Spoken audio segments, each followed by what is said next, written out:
5G बहू। सुमित्रा जी का बेटा था अमित और बहू का नाम था अमृता। सुमित्रा जी की बहू की बातें सुनकर ऐसा लगता था कि जैसे वो बहुत इंटेलिजेंट है, क्योंकि उससे कभी भी कोई भी सवाल पूछो फट से जवाब दे देती थी। अरे भाई, उसके जवाब से तो गूगल भी पीछे रह जाता था। और इसलिए कम से कम सुमित्रा जी के घर में तो किसी को भी गूगल की जरूरत ही नहीं पड़ती थी। जब भी घर में कोई बात चलती, कोई कुछ भी कहता, तो अमृता फट से कह देती, ये तो मेरे साथ भी हुआ था, मुझे इसके बारे में सब मालूम है। एक दिन सुमित्रा जी अमित और अपनी बहू अमृता के साथ अमित के बुआ जी, फूफा जी यानी कि मुकेश और उर्मिला जी के यहाँ पर मिलने के लिए गए। अरे बहुत अच्छा किया अमित बेटा, इतने दिनों के बाद आए हो तुम। हाँ सुमित्रा भाभी, कभी तो आ जाया करिए अपने बच्चों को लेकर। आपकी बहू के आने से तो हमारे घर में भी रौनक आ गई है। वो क्या है ना, अमित ऑफिस के काम में बहुत बिजी रहता है, इसलिए उसे तो वक्त ही नहीं मिल पाता। अच्छा, लगता है नौकरी काफी मुश्किल है अमित की। अरे नहीं फूफा जी, ऐसी कोई बात नहीं है।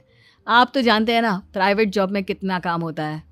अरे कोई समझे ना समझे, मुझे तो पता है प्राइवेट नौकरी में इतना काम करना पड़ता है कि इंसान की आफत आ जाती है। लेकिन बेटा, तुमने तो कभी जॉब की ही नहीं, तुम्हें कैसे पता? अरे जॉब नहीं की तो क्या हुआ मम्मी जी, सब जानती हूँ मैं।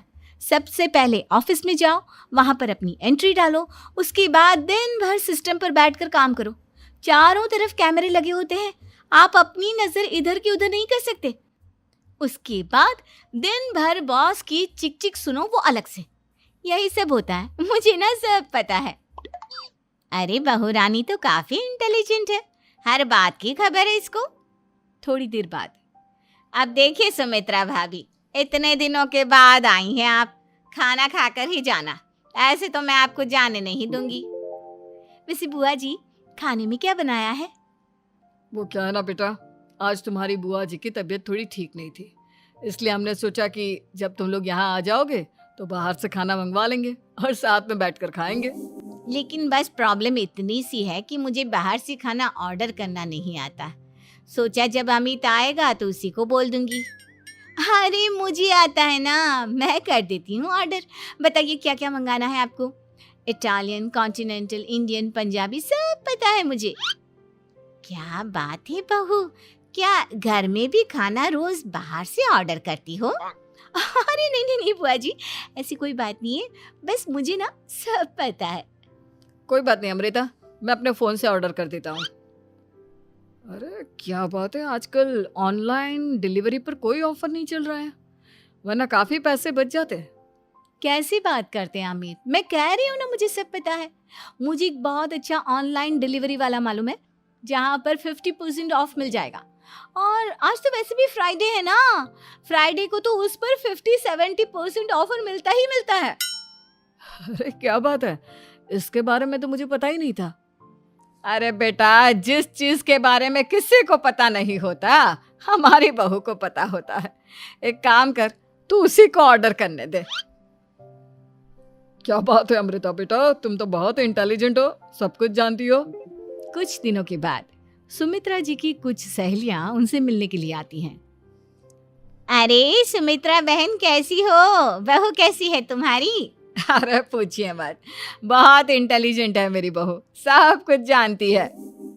क्या बात है, बहू के आने के बाद तो औरतें दुखी हो जाती है, लेकिन तुम तो बहुत खुश लग रही हो।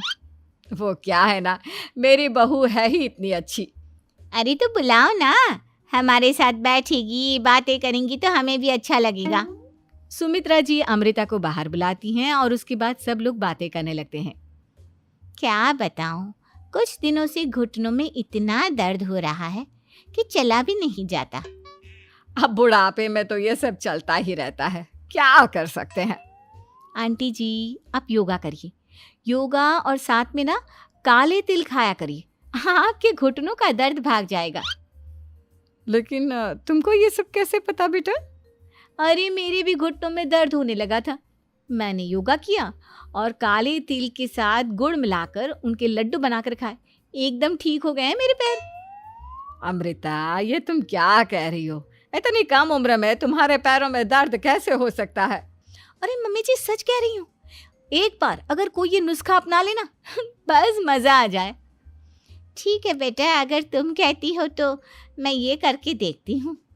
मुझे सब पता है आंटी जी, ये मेरे साथ हो चुका है, इसीलिए तो बता रही हूँ मैं आपको, ऐसे नहीं बताती किसी को।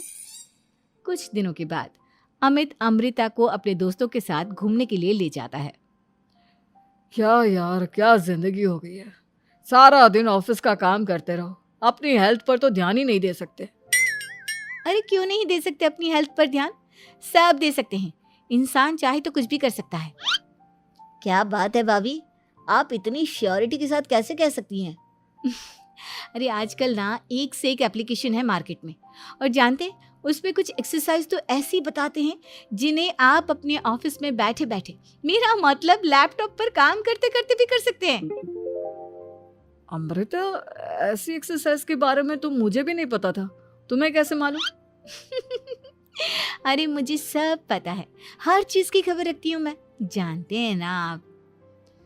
लेकिन ऐसी कौन सी एप्लीकेशन है और ऐसी कौन सी एक्सरसाइज है भाभी? एक मिनट, मैं आपको अपने मोबाइल में दिखाती हूँ। अरे वाकई में भाभी तो सही कह रही हैं। देखो यार, इस पे कितनी अच्छी एक्सरसाइज दिखाई गई है। अपनी चेयर पर बैठे बैठे एक्सरसाइज भी कर लो, काम भी और हेल्थ भी। वाह भाभी वाह, मजा आ गया। लेकिन अमृता, तुम्हें इस बारे में कैसे पता? अब मेरे साथ जो चीज हो चुकी है उसके बारे में तो मुझे पता होगा ही ना अमित। मतलब तुम कब ऑफिस में काम करने गई जो तुमने ऑफिस करते करते एक्सरसाइज की? मैं जो किचन में काम करती हूँ अमित, घर के काम, वो किसी ऑफिस के काम से काम है क्या? बस मैं भी वो सब करते करते इनमें से कुछ एक्सरसाइज ट्राई कर लेती हूँ, इसीलिए मुझे सब पता है। सही है यार, तुम तो बहुत इंटेलिजेंट हो। कुछ दिनों के बाद ये क्या है? एक दोस्त ने मेरे साथ एक मजाक किया है, लेकिन समझ में ही नहीं आ रहा। अरे बेटा, तो अमृता से पूछ लेना, उसके पास कोई ना कोई जवाब जरूर होगा। ठीक कहती है मम्मी जी, मैं सब जानती हूँ। लेकिन अमृता, ये थोड़ा मुश्किल है, सोच लो। मेरे लिए कुछ भी मुश्किल नहीं, दुनिया की कोई भी पहेली हो मैं चुटकी में सॉल्व कर लेती हूँ। अच्छा ठीक है, देखो मेरे दोस्त ने मुझे एक खाली पेपर दिया है और कहा है कि इस पर